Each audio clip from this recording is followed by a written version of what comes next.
آج 40 نووی کی جو حدیث ہم پڑھ رہے ہیں اس میں غصے کی ممانعت ہے، شدت کے ساتھ، تکرار کے ساتھ۔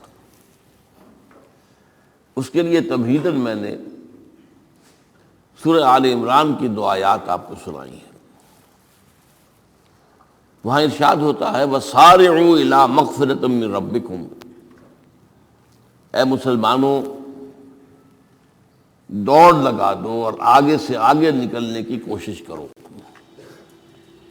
مسارعت کے معنی ہوں گے تیز دوڑنے میں ایک دوسرے کے ساتھ مقابلہ کرتے ہوئے آگے نکلنے کی کوشش۔ سارعوا الی مغفرۃ من ربکم، اپنے رب کی مغفرت کی طرف دوڑو اور دوڑ میں مقابلہ کرو، ایک دوسرے سے آگے نکلنے کی کوشش کرو۔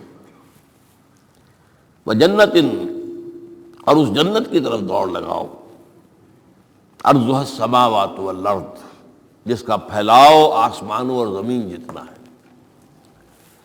وَأُعِدَّتْ لِلْمُتَّقِينَ، وہ تیار کی گئی ہے، سجائی گئی ہے، اسے پورے اہتمام کے ساتھ تیار کیا گیا ہے اہل تقویٰ کے لیے۔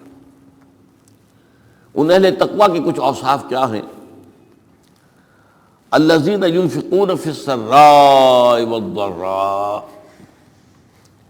وہ لوگ کہ جو خرچ کرتے ہیں، مراد ہے اللہ کی راہ میں، اور اللہ کی راہ میں خرچ کرنے کی 2 مدیں ہیں۔ اللہ کی رضا کے لیے اس کے بندوں میں سے جو محتاج ہوں، جن کو کوئی ضرورت لاحق ہو، ان کی مدد کرنا، یتیم ہوں، بیوائیں ہوں، مسکین ہوں، کوئی قرض تلے دب گئے ہوں، وہ سب کے سب اس میں آ جائیں گے۔ لہذا دوسری مد کیا ہے؟ وہ ہے اللہ کے دین کے لیے خرچ کرنا، دین کی تعلیم و تعلم کا کوئی نظام بنانا، پھر یہ کہ دین کو دوسروں تک پہنچانا، اس کے لیے سارے ذرائع جو بھی کسی زمانے میں ابلاغ کے موجود ہوں ان سب کو استعمال کرنا، اس کے لیے خرچ درکار ہے۔ بہرحال میں اس عرض کر رہا تھا کہ یہ 2 مدیں ہیں خرچ کرنے کی۔ الذین ينفقون فی السراء والضراء، مسرت کی حالت میں آدمی کے پاس کافی ہے، غنی ہے، تب خرچ کر رہا ہے تو ظاہر بات ہے اس حالت میں طبیعت پر اتنا بوجھ نہیں ہوتا خرچ کرنے میں، لیکن خود تنگی محسوس کر رہا ہو پھر خرچ کرے، یہ گویا کہ اس سے اگلا ایک قدم ہے، ضراء ہے، تکلیف کے اندر بھی ہو تو خرچ کرے۔ والکاظمین الغیظ، اور وہ لوگ جو اپنے غصے کو پی جانے والے ہوں۔ والعافین عن الناس، اور غصہ ظاہر بات ہے آتا ہے کسی شخص کی کسی غلطی پر، کسی خطا پر، یا وہ اس نے آپ کے ساتھ کوئی زیادتی کی ہے، تبھی تو غصہ آئے گا نا۔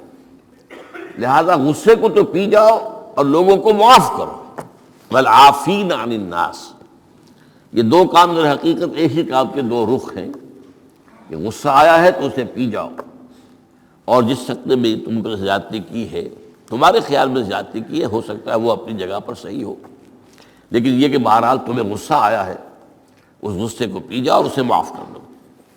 واللہ یحب المحسنین، اور ظاہر بات ہے کہ اللہ تعالیٰ کو تو ایسے محسنین ہی پسند ہے۔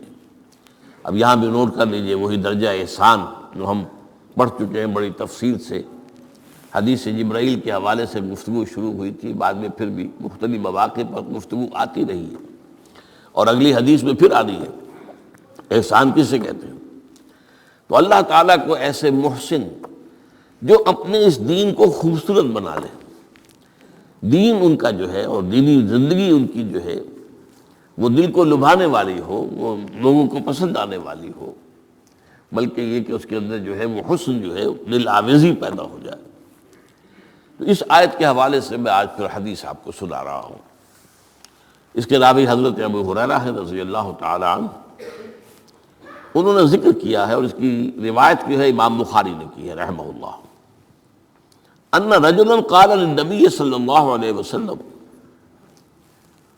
ایک شخص نے حضور صلی اللہ علیہ وسلم سے عرض کیا، اوصنی، حضور مجھے کچھ وصیت فرمائیے۔ اوصا یوسی ایصاء، وصیت کرنا، وصا یوصی توصیتاً، اس کے معنی بھی وہی ہے۔ وصا یوصی کے معنی ہو جائیں گے تدریجاً، مسلسل وصیت کرتے رہنا، نصیحت کرتے رہنا۔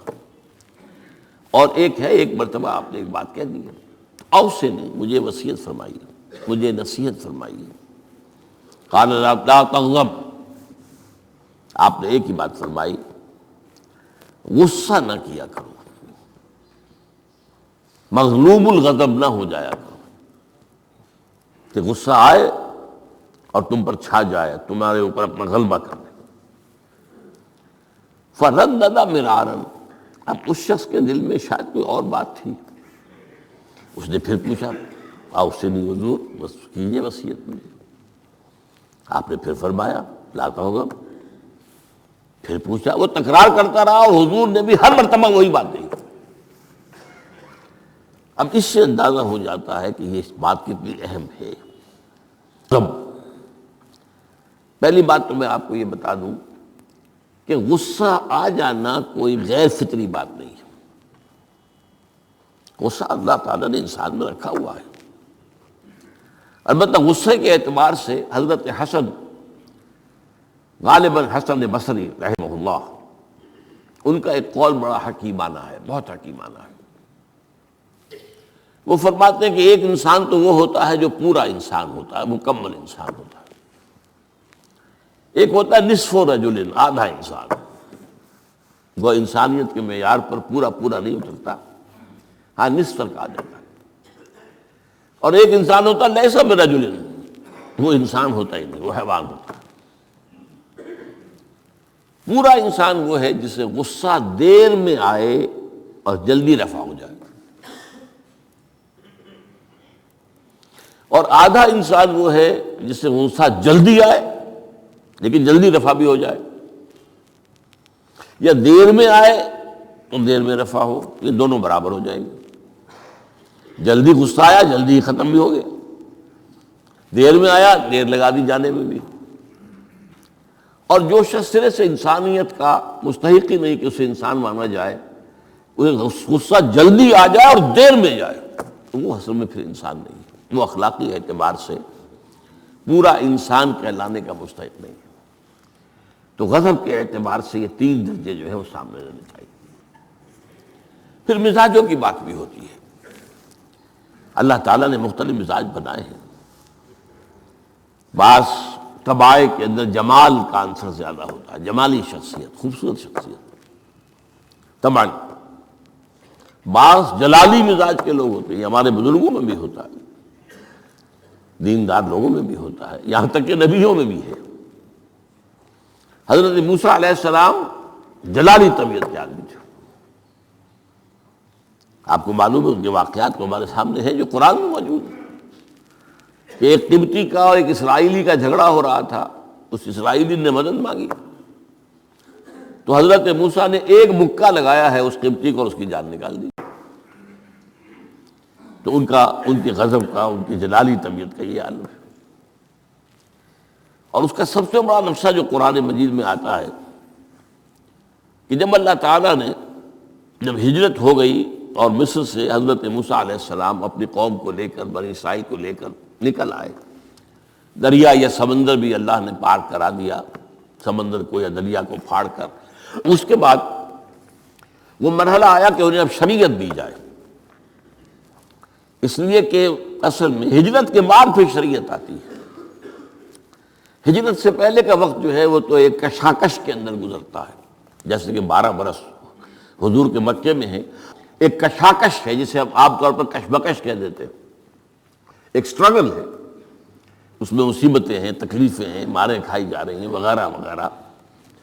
تو ابھی کسی تفصیلی شریعت کے لیے جانے کا موقع نہیں تھا۔ نماز بھی جا کر 5 وقتہ جو ہے وہ سن 1190 میں فرض ہوئی ہے، یعنی آپ سمجھئے کہ ہجرت سے 1-1.5 سال پہلے۔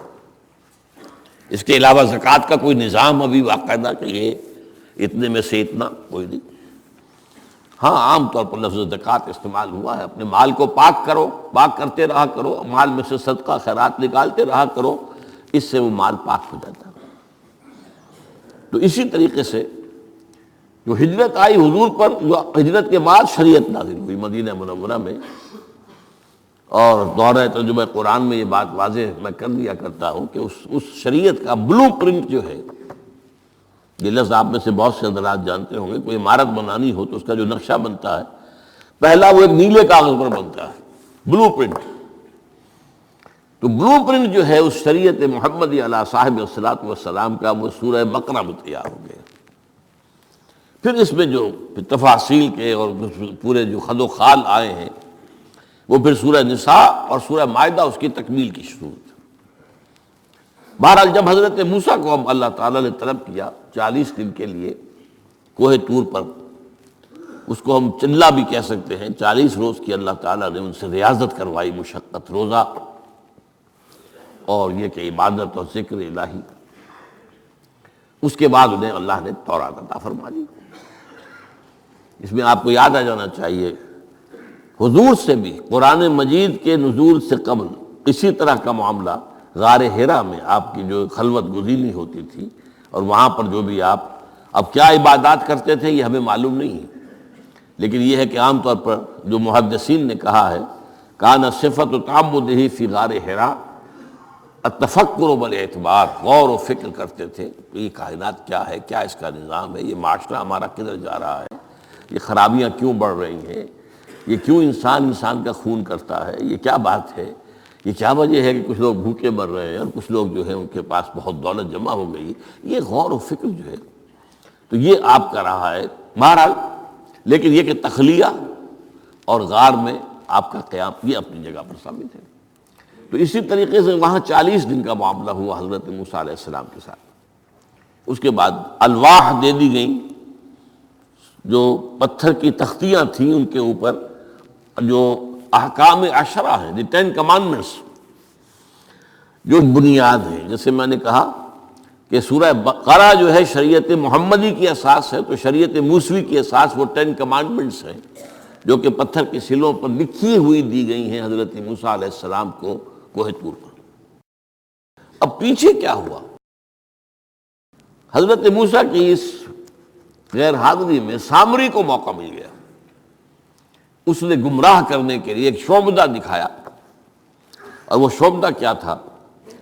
آل فرعون کے جو زیور وغیرہ ہوتے تھے ان لوگوں کے، وہ ان بنی اسرائیل کے لوگوں کے پاس امانت رکھا کرتے تھے، یعنی انہیں بھی اندازہ یہ تھا یہ اسرائیلی جو ہیں یہ بددیانت نہیں ہے، یہ جو ہے اس کے اندر جو ہے نہیں کریں گے کوئی خیانت، خائن نہیں۔ بہرحال چونکہ حضرت ابراہیم کی اولاد تھے، حضرت یعقوب کی اولاد تھے، تو چاہے اور ان میں خرابیاں آ گئی ہوں گی، لیکن یہ کہ یہ اندازہ انہیں تھا کہ یہ امین لوگ ہوتے ہیں، تو ان کے پاس امانت رکھی ہوئی تھی۔ جب وہ نکلے وہاں سے وہ ساری چیزیں بھی ساتھ لے کر آ گئے۔ اس کو کہا اس نے سامری نے کہ یہ پھینک دو، یہ تو نجس ہے، تمہارے لیے جائز نہیں۔ اس حد تک تو بات ٹھیک ہوئی۔ پھر ان کو پگھلا کر اور ایک بچھڑے کی شکل بنا لی، اور اس کے اندر ایسا کچھ میکینزم رکھا کہ اس میں سے ہوا گزرتی تھی، اندر سے کھوکھلا تھا، تو آواز ایسی آتی تھی جیسے کہ بچڑا ڈکرا رہا ہو۔ اس نے کہا یہ ہے تمہارا خدا۔ یہ موسیٰ کو تو مغالطہ لگا ہے، کس غلطی فہمی کے اندر وہ پڑ گئے ہیں، کہاں گئے ہیں، کس خدا کے پاس گئے ہیں، یہ خدا تو یہ ہے تمہارا خدا، اسے پوجو۔ بہرحال وہاں کچھ لوگ جو ہے کافی بڑی تعداد میں لوگوں نے پرستی شروع کر دی۔ اب جب اللہ نے بتایا اے موسیٰ تمہاری قوم پیچھے فتنے میں پڑ چکی ہے، اور اس کی بھی ایک عجیب بات ہے، اس بتائی دوں آپ کو کہ حضرت موسیٰ کے لیے جو اللہ نے وقت معین کیا تھا کوہ طور پر آنے کا، آپ اس وقت مقرر سے پہلے پہنچ گئے۔ شوق اللہ نے ایکسپلینیشن کال کی، یہ سورہ طٰہٰ میں موجود ہے۔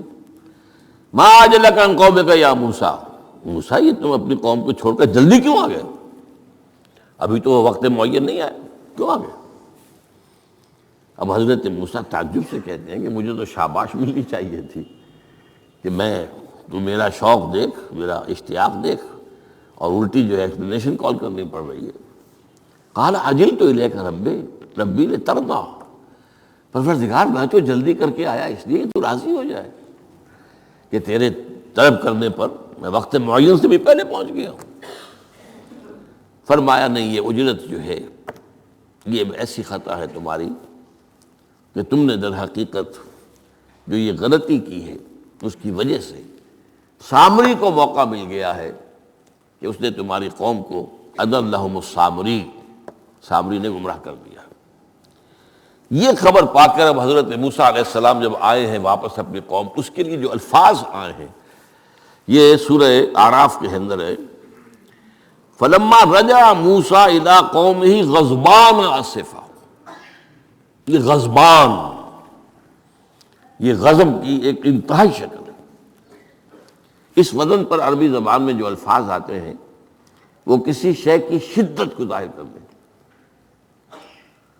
انا جوعان، میں بھوک سے مرا جا رہا ہوں۔ انا عطشان، میں پیاس سے مرا جا رہا ہوں۔ اسی طرح رحمان، جس میں رحم جو ہے وہ ٹھاٹھے مارتے سمندر کے مانند ہے۔ تو اس وزن پر جو الفاظ آتے ہیں اسی وجہ سے غضبان، تو میں کہہ رہا تھا یہ ہے جلالی طبیعت حضرت موسیٰ علیہ السلام کی، کہ انہیں جب یہ اندازہ ہوا کہ میری قوم کے کچھ لوگ جو ہیں وہ اس طریقے سے گمراہ ہو گئے، مشرک ہو گئے، وہ شرک بھی جلی شرک، خفی شرک نہیں، باقاعدہ ایک پرستش جو ہے ہو رہی ہے ایک بشرے کی، اسے خدا مانا جا رہا ہے۔ اسفا، بہت ہی متاسف۔ اب یہ دو الفاظ آ گئے، غضبان اسفا، ایک جانب غضبناک اور دوسری طرف انتہائی افسوس اور رنج کی کیفیت۔ چنانچہ وہاں آ کر جو الفاظ قرآن مجید میں آئے ہیں اسی جلالی طبیعت کا مظہر، وَأَلْقَى الْأَلْوَاحَ، وہ جو لے کر آئے تھے تختیاں وہ تو آپ نے ڈال دی۔ وَأَخَذَ مِرَاثَ أَخِيهِ يَجُرُّهُ إِلَيْهِ، اپنے بھائی حضرت ہارون کا سر پکڑ کر، بلکہ داڑھی کے بعد پکڑ کر اور پیشانی کے بعد پکڑ کر گھسیٹا، یہ تم نے کیا کیا؟ میں تمہیں خلیفہ بنا کر گیا تھا یہاں، تمہارے ہوتے ہوئے اور یہ کام ہو گیا، تم کیوں نہ میرے پیچھے آ گئے مجھے بتانے کے لیے؟ بہرحال چونکہ خلیفہ بنا کر گئے تھے، انہیں رہنا تو وہاں تھا، لیکن انہوں نے کہا کہ مجھے اندیشہ یہ ہوا کہ آپ یہ کہیں گے کہ تم نے بنی اسرائیل میں تفرقہ پیدا کر دیا، اس لیے میں نے برداشت کیا، کیا کرنا، روکتا رہا میں، لیکن یہ کہ میں نے ان کے درمیان جو ہے کوئی بہت بڑا قدم نہیں اٹھایا۔ لیکن بہرحال اس کے بعد جو قدم اٹھایا گیا وہاں پر وہ فیصلہ کیا گیا کہ 12 قبیلوں میں سے ہر قبیلے کے جتنے لوگوں نے یہ شرک کیا ہے اسی قبیلے کے لوگ جو توحید پر قائم رہے ہیں وہ اپنے بھائیوں کو قتل کریں اور ذبح کریں۔ تو تورات کی روایت کے مطابق 70,000 یہودی قتل ہوا، اور یہیں سے قتل مرتد کی سزا اسلام میں یہ قتل ہے۔ یہ سب بات لوگ کہتے ہیں جو منکرین حدیث ہیں آج کل اور روشن خیال ہیں، اور جو اپنی روشن خیالی کا جو سند لینا چاہتے ہیں مغرب سے، تو مغرب کا تصور تو یہ ہے کہ یہ انسانی حقوق میں سے ہے، ایک مسلمان ہے اسے اگر عیسائیت پسند آ گئی عیسائی ہو جائے، اس کا حق ہے، وہ کوئی مجرم تو نہیں۔ یہ تمہاری شریعت میں یہ کہ قتل کر دیا جائے، یہ تو جو حقیقت جو بنیادی حقوق ہے انسان کے اس کے خلاف ہے۔ اسی طریقے سے ایک مرد اور ایک عورت رضامندی سے زنا کرتے ہیں، آپ کو کیا اعتراض ہے؟ جو ان کا حق ہے، ہاں مائنر نہ ہو، چھوٹے نہ ہو، نابالغ سے زنا نہ کیا گیا ہو، جبر نہ کیا جائے، جبر کریں گے تو مجرم ہو جائیں گے، لیکن اگر رضا کے ساتھ باہمی رضامندی سے وہ کرتے ہیں زنا تو کوئی جرم نہیں ہے، ان کی مرضی ہے۔ تو یہ سارا تصور جو ہے حقوق انسانی کا جس طرح کا ایک مبالغہ آمیز تصور دنیا میں ہو گیا ہے، اس کی روح سے ہمارے ہاں بھی جو لوگ ہیں جو انہی کو ماڈل بنا رہے ہیں اب، تو وہ کہتے ہیں کہ جناب قرآن میں کہاں ہے مرتد کی سزا، اس طرح قرآن میں کہاں رجم کی سزا؟ تو یہ جان لیجئے کہ یہ دونوں سزائیں حضور نے اپنی سنت کے ذریعے سے نافذ کی ہیں، لیکن اخذ کی ہیں تورات سے۔ ظاہر بات ہے کہ حضور سے پہلے جو شریعت موسوی تھی وہ لاگو تھی. یہودیوں کے لیے شریعت موسوی تھی، آج تک بھی ہے. عیسائیوں کے لیے بھی حضرت مسیح یہی کہہ کر گئے تھے کہ یہ نہ سمجھنا کہ شریعت موسوی کو ختم کرنے آیا ہوں میں. Law of Moses, don't think I have come to destroy law. This law of Moses will be applicable to you.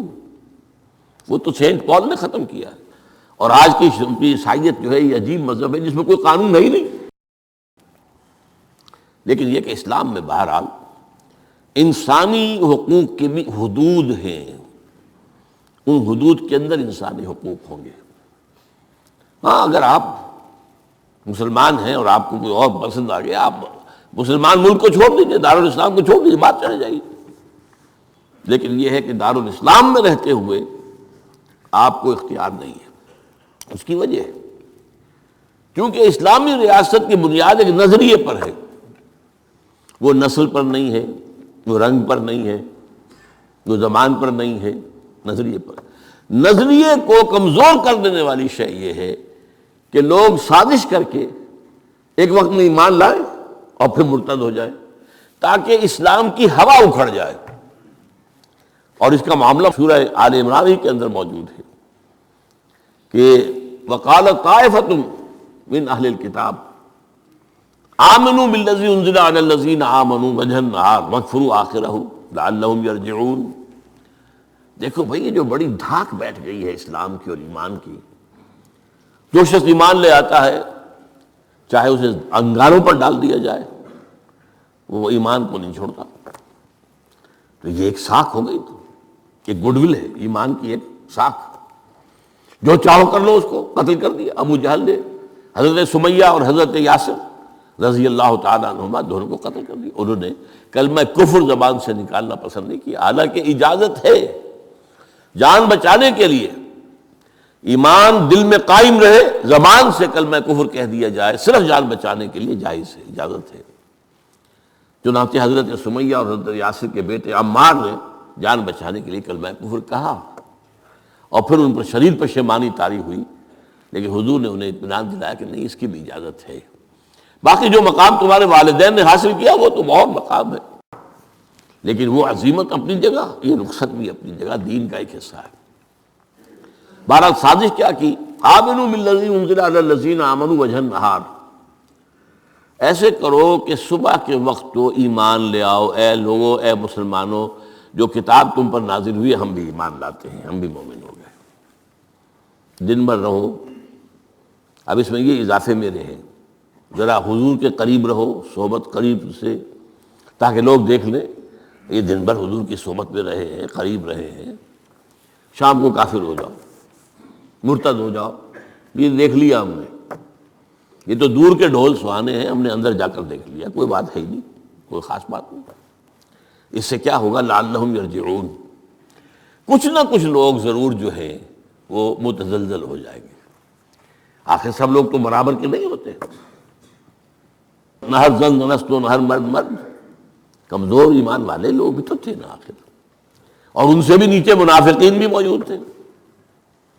لیکن کمزور ایمان والوں کے دل کے اندر بھی خدشہ پیدا ہوا ہوگا، وسوسہ اندازی کا شیطان کو موقع مل گیا کہ بھائی کوئی بات دیکھی ہوگی نا، انہوں نے بڑے بھلے لوگ تھے، بڑے اچھے لوگ تھے، بڑی نیک نیتی سے ایمان لائے تھے، اور حضور کی صحبت میں اور محفل کے اندر بڑے مؤدب ہو کر بیٹھے رہے تھے، بڑی توجہ سے انہوں نے حضور کا کلام سنا تھا. تو آخر کوئی بات تو ہوگی نا جو دیکھی ہے انہوں نے، تبھی تو وہ جو ہے وہ اسلام کو چھوڑ کر چلے گئے. اس فتنے کا سد باب کرنے کے لیے قانون بنا ہے، جو اسلام لائے دیکھ بھال کر لائے.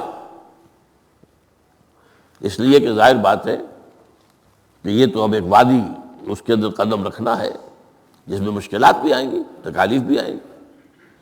لیکن یہ کہ بہرحال اس سے رجوع کرنے کا پھر حق نہیں ہوگا. اسلام اگر چھوڑو گے تو قتل کیے جاؤ گے. یہ کنڈم کرنا اس کو شریعت اسلامی کے خلاف بغاوت ہے. قرآن میں نہیں ہے، لیکن از روئے قرآن تورات پر بھی لفظ قرآن کا اطلاق ہوتا ہے. چنانچہ مکے کے کفار اور مشرکین کا قول نقل ہوا ہے قالوا لن نؤمن بهذا القرآن والذی بین یدیہ، انہوں نے کہا نہ تو ہم اس قرآن پر ایمان لائیں گے جو محمد پیش کر رہے ہیں، اور نہ اس قرآن پر جو ان سے پہلے ہے۔ تو تورات کو بھی ایک معنی میں قرآن کا لفظ جو ہے اس کا اطلاق ہوتا ہے۔ تو حضور صلی اللہ علیہ وسلم نے یہ دو سزائیں جو ہیں، قتل مرتد اور رجم کی سزا بھی ظاہر بات ہے قرآن میں نہیں ہے، ہم مانتے ہیں قرآن میں نہیں ہے، لیکن شریعت جو ہے وہ صرف قرآن پر مبنی نہیں ہے۔ بس یہ بات ایک اصول موٹی، شریعت کی دو بنیادیں مستحکم ہیں، مستقل بذات ہیں، انڈیپینڈنٹ آف ایچ ادر، کتاب اللہ و سنت رسول صلی اللہ علیہ وسلم، اللہ کی کتاب اور اللہ کے رسول کی سنت، صرف قرآن نہیں ہے۔ یہ اہل قرآن جو بھی کہلاتے ہوں، جن کو منکرین حدیث کہنا چاہیے، جو یہ قرآن مجید کو ہی سمجھتے ہیں کہ بس یہی بہت کافی ہے، اس کی پھر تعبیریں جو کرتے ہیں، ان میں سے دو آدمی بھی نماز پر متفق نہیں۔ نماز کتنی ہوں گی، نماز ہے بھی کہ نہیں، صلاۃ کے معنی نماز ہے بھی کہ نہیں متفق نہیں، کیسے ہوں گے؟ تو سنت رسول سے معین ہوا ہے، صلو کما رأیتمونی اصلی، نماز پڑھو جیسے مجھے دیکھتے ہو میں نماز پڑھتا ہوں، سارا معاملہ تو اس سے ہے۔ تو بہرحال اس اعتبار سے یہ جو میں نے آپ کو حضرت موسیٰ علیہ السلام کا معاملہ بتایا، تو اس میں ایک بات قائم کرنا چاہتا ہوں آپ کے ذہن میں کہ غضب کب آتا ہے انسان کو، غصہ کب آتا ہے؟ کسی نہ کسی حمیت پر زد پڑتی ہے تو غصہ آتا ہے، یا تو حمیت ذات ہے، آپ نے محسوس کیا میری ذات کے اوپر جو ہے حملہ کیا گیا ہے، میری شہرت پر، میری عزت پر، لہذا غصہ ہے، یا یہ کہ میرے خاندان پر کوئی حرف لایا گیا ہے، بے حرمتی کی گئی ہے، یا میری قوم اور وطن پر، اور یا اللہ کے دین پر، تو اس میں حمیت دینی پر غصہ آنا یہ ظاہر بات ہے کہ مستثنیٰ ہو جائے گا ان غصوں سے جو حمیت ذاتی پر آیا ہے، یا حمیت عائلی پر آیا ہے، یا حمیت قومی و وطنی پر آیا ہے۔ لیکن یہ کہ اللہ کے دین کے معاملے میں غضبناک ہو جانا، اس میں ظاہر بات ہے کہ فرق پڑ جائے گا بنیادی طور پر۔ تو حضرت موسیٰ کا غصہ جو آیا ہے وہ اس پر آیا ہے کہ میری قوم، یہ وہ لوگ جنہوں نے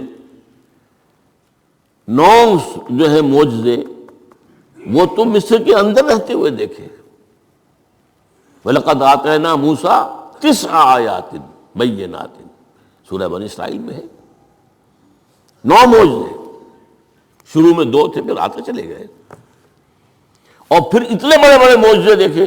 سب سے بڑا معجزہ سمندر کا پھٹ جانا، اور اسی صحرائے سینا کے اندر اس پڑاؤ جو ڈالا ہے کوہ طور پر، اس سے پہلے من و سلویٰ کا نزول ہوا ہوگا، ایک چٹان سے 12 جو ہے چشمے بھی پھوٹے ہیں، یہ سب کچھ دیکھا، تب حال یہ ہے اس کا۔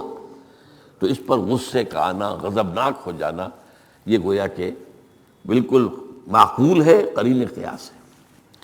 اس میں بھی ایک اور مثال ہے اللہ کے رسولوں میں سے، انہیں بھی حمیت دینی پر غضبناک ہوئے اور انہیں غصہ آیا شدید۔ وہ حضرت یونس علیہ السلام تھے۔ وَظَنُّونَ إِذْ ذَهَبَ مُغَاضِبًا وَظَنَّ أَن لَّن نَّقْدِرَ عَلَيْهِ، نینوا ایک شہر ہوتا تھا عراق کے شمال کے اندر، وہاں یہ بھیجے گئے تھے رسول بنا کر، انہوں نے دعوت دی، جو بھی تلقین، نصیحت، تبلیغ، حق ادا کر دیا، قوم ایمان نہیں لائی، کفر پر اڑی رہی۔ اس کے بعد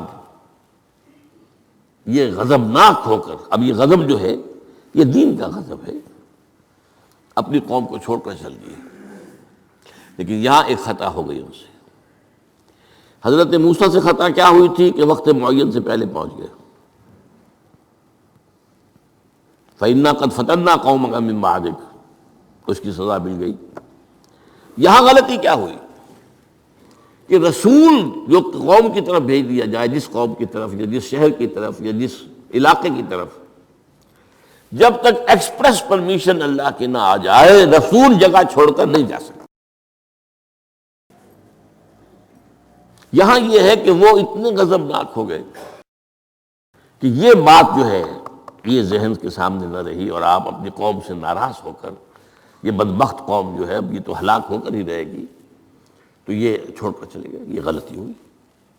چنانچہ آپ کو یاد بھی آ گیا ہوگا کہ جب ہجرت مدینہ کی اجازت آ گئی ہے اللہ کی طرف سے عام صحابہ کے لیے، تو آپ نے کہہ دیا چلے جاؤ مدینے جاؤ، آپ خود نہیں گئے جب تک کہ ایکسپریس پرمیشن، واضح طور پر، معین طور پر آپ کے لیے اجازت نہیں آ گئی، اس وقت تک آپ نے مکے سے سفر نہیں کیا۔ حضرت یہ واقعہ سیرت کا مشہور واقعہ ہے، حضرت ابوبکر صدیق رضی اللہ تعالیٰ عنہ نے 2 اونٹنیاں تیار کی تھی کہ لمبا سفر ہے اور تیز جانا ہوگا، ہم جب جائیں گے تو ظاہر بات ہے پیچھا کیا جائے گا، تعاقب ہوگا، تو اچھی فربا اونٹنیاں ہوں، تو انہیں خوب کھلا پلا کر تیار کیا تھا اور حضور کو بتایا نہیں تھا۔ اب منتظر تھے حضور کیا اجازت آ گئی؟ نہیں ابھی نہیں آئی۔ پھر پوچھا اجازت آئی؟ حضور نہیں آئی۔ اب حضرت عائشہ فرماتی ہیں اور نکاح میں آ چکی تھی حضور کے، لیکن تھی ظاہر بات ہے کہ 6 سال کی عمر میں نکاح ہو گیا تھا، 9 سال کی عمر میں وداعی ہوئی ہے بعد میں مدینے میں جا کے۔ تو ان کی روایت ہے کہ ہم نے دیکھا کہ دوپہر کے وقت حضور چلے آ رہے، تشریف لا رہے۔ اب یہ بات بڑی غیر معمولی تھی، عرب میں یہ جو وقت ہے قیلولے کا، ظہر اور عصر کے درمیان، اس میں بازار بھی بند ہو جاتے ہیں، آفیسز بند ہو جاتے ہیں، اور یہ کہ کسی کے گھر آنا جانا، اللہ یہ کہ آپ کو کھانے پر بلایا ہو دوپہر کے بعد دوسری ہے، ایک آنا جانا نہیں ہوتا، وزٹ نہیں ہوتی۔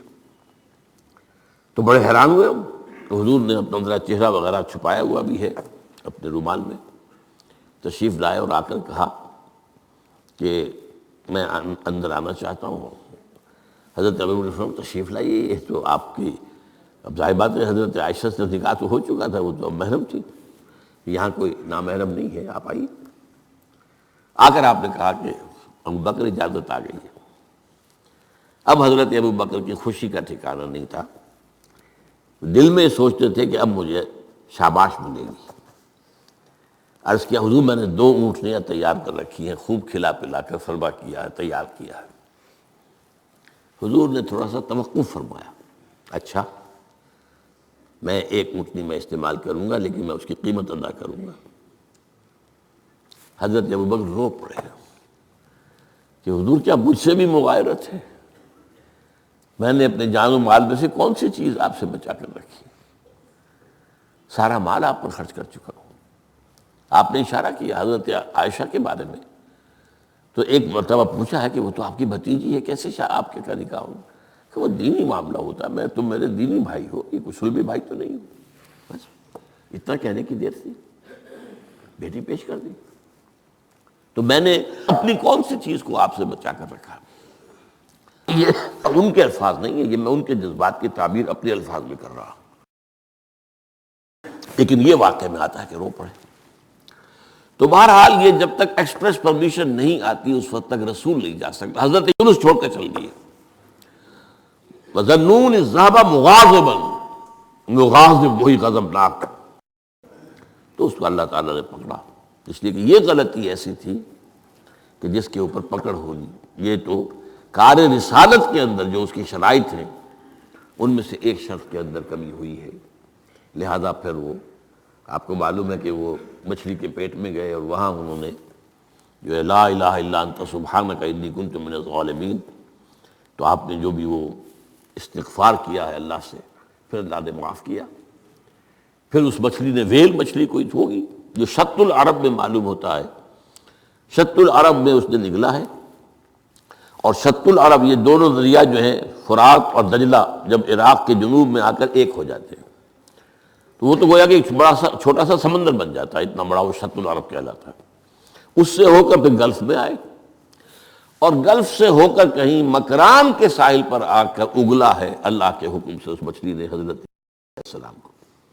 اس پر ایک تحقیقی مضمون میثاق میں ایک زمانے میں شائع ہوا تھا، میں اب اس وقت اس کی تفسیر میں نہیں جا سکتا، کہ اس علاقے میں حضرت یونس علیہ السلام کو اور پھر وہ اس کے ساحل پر پڑے رہے، تو معلوم ہوا کہ یہاں پر غضبناک ہو جانا اگرچہ تھا حمیت دینی کی وجہ سے، لیکن وہاں بھی جو بنیاد ہے دین کی اور جو اس کے جو شرائط ہیں ان میں سے کسی کو کراس کرنے کی اجازت نہیں ہے۔ اس میں سے اگر کسی رسول سے بھی ہوا ہے تو پھر یہ کہ اللہ تعالیٰ کی طرف سے گرفت ہوئی ہے۔ اور یہاں یہ نوٹ کرا دوں میں آپ کو، ہم جو مبالغے آمیزی کیا کرتے ہیں نعتوں کے اندر، اور آج کل انتہا ہوئی ہے ٹی وی کے اوپر، بعض چینلز کے اوپر نعتوں ہی نعتیں، نعتیں ہی نعتیں، نعتیں ہی نعتیں، پھر ان کے اندر جو مبالغے ہوتے ہیں۔ حضور نے فرمایا ہے مجھے یونس ابن متہ پر بھی فضیلت مت دو۔ اب یونس ابن متہ وہ ہیں واحد رسول جن سے کچھ خطا ہوئی ہے اور جس پر سزا ہوئی ہے، باقی اور رسولوں میں سے کسی کے ساتھ ایسی بات ثابت نہیں۔ خطا ہوئی ہے حضرت موسیٰ سے بھی، ما عجلک عن قومک یا موسیٰ، لیکن خطا جو ہے اس کی کوئی سزا حضرت موسیٰ کو نہیں ملی۔ واحد رسول ہیں حضرت یونس علیہ السلام، الا قوم یونس، اور اس کا جو فائدہ پہنچا ہے، یہ جو آج کی جدید اکاؤنٹنگ ہے، debit and credit, Hare debit کے اگینسٹ کوئی انٹری برابر کی جو ہے کریڈٹ کی ہوگی، ہر کریڈٹ کے اگینسٹ ڈیبٹ کی ہوگی۔ یہ جو ڈیبٹ ہوا حضرت یونس کے خلاف، یہ کریڈٹ بن گیا قوم کے خلاف، قوم کے حق میں، کہ عذاب کے آثار شروع ہو گئے، جس کے بعد کہ کسی قوم کے لیے دروازہ بند ہو جاتا ہے توبہ کا، جیسا کسی فرد کے لیے جب موت کے آثار شروع ہو جائیں اب توبہ کا دروازہ بند ہے۔ تو جب وہ عذاب کے آثار شروع ہو گئے، وہ قوم کو یاد آ گیا کہ یہ بات وہی ہو گئی جو یونس کہا کرتا تھا علیہ السلام۔ گھروں سے نکلے آئے، پوری قوم باہر آ گئی اور چیخ چیخ کر، رو رو کر، گڑ گڑا کر اللہ سے معافیاں مانگی، دعائیں کی، تو اللہ نے ان پر سے عذاب ٹال دیا۔